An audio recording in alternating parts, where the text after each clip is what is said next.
welcome back to the car. I haven't done one of these in a long time. I've been working from home. I haven't been driving the car to work very often. Or January, February, I was in, 7 days a week for 3 or 4 straight weeks. It was, I was so exhausted. It was horrible. But thought I had maybe a little something to talk about today. So here's a new State of Charge Stream of Consciousness blog. Currently have 148 miles on the Tesla Model 3. I'm driving to work. I live on the north side of Baltimore and work near DC, so I have about a 50-mile commute one way.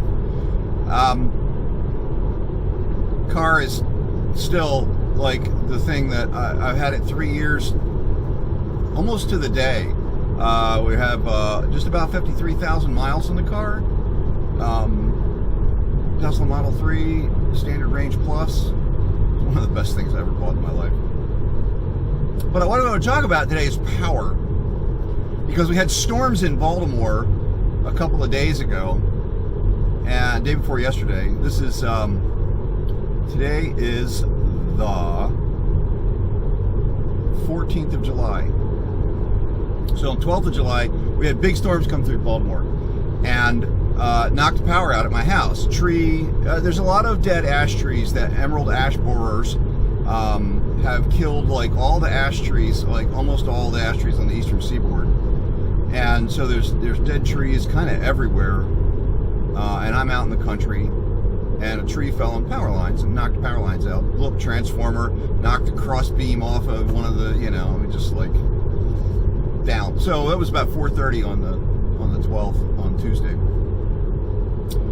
And power came back on at 12:15 last night. And I went out, the guys are, the tree that fell on the power lines was literally right in front of my house. And so the Baltimore Gas and Electric guys, BG&E, was out there working on the lines.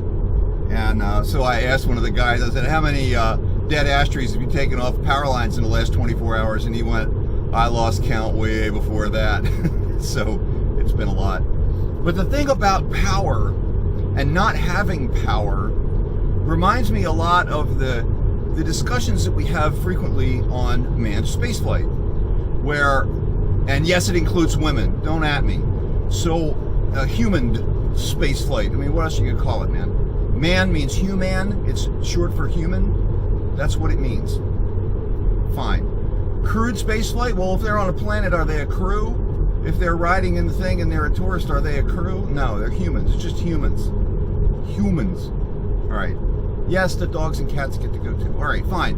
So you talk about, there's kind of this dichotomy frequently where we talk about, robotic space science versus human-based space science. And there's almost these two camps where, people want to only send robots, and then there's the human spaceflight people who are like, no, that's not good enough. We need to only send humans. But what it turns out, really, in my opinion, is that robots. So, phone overheated. So I got on this long 20-minute tirade about humans and robots, and none of it's recorded. I gotta make a 3D printed heat shield. The phone is mounted to the windshield. So actually, I'm at work, but I've got a couple of minutes before I have to go in the building. I have a meeting in 5. But humans and robots, they talk a lot about these two different camps of, no, we only need to send robots, and the humans are too expensive or too dangerous or whatever. And no, we need to send humans because a human could do, in a day what would take a robot 6 months.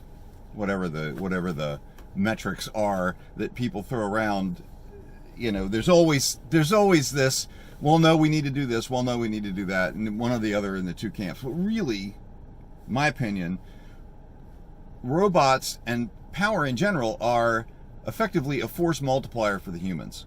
So it's not that humans need to go by themselves or that robots need to go by themselves, but if you have robots that are controlled locally by humans, by scientists, by astronauts and engineers who are on the ground, can look at the samples or whatever that are are being collected right there in what they call in situ, in the situation where you are, then a human can go, oh, hey, we need to go back to that. We were starting to see a trend of more ice, or the thing that they're looking for, or hey, there's platinum over here. We need to go see, what's up with that. What's happening on the edge of that crater? There's something different there that we need to go send the robots back over there, and then you can do things in parallel. The other thing that you can do, I'm hoping that we get to see in the not too entirely distant future, there's a couple programs apparently that are off trying to do this, is to go into the lava tubes that are on the moon. They're huge. Lava tubes on Earth are pretty big, but because the moon's got 1/6 the gravity of Earth,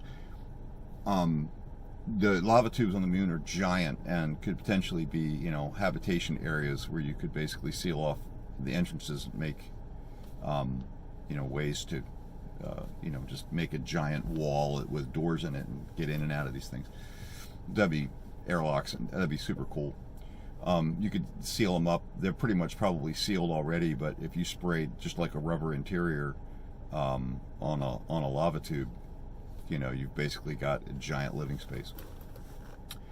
But it's very similar to the kinds of power situations where I was thinking about power in terms of having the power being out at my house this week, and making coffee. Like I drink Death Wish coffee. I cheat a little and I use K-cups, so I have a Keurig. But making coffee in a Keurig is like pop in the capsule, put your mug underneath, hit the button, tell it you want 10 ounces, and coffee in 30 seconds, right? Whereas without that electric power, I have to go like find an old gas stove, camping stove, pull that out, find a pot to boil water in that's not electric, put it on the thing, make water, get out my coffee press. There's people who do those kinds of things every day, without having to go get the camping stove out of your garage. But that was a 20-minute ordeal to go make coffee, whereas it's 30 seconds. So it's the same kind of force multiplier. Power tools or dishwashers or anything like that. So it's not as elegant as the longer tirade, and I'm running out of time. I've got to go in the building for a meeting here in just a couple minutes. But so I just thought I'd muse a little bit about power and force multipliers and whatever. All right. Thanks for watching. See you again.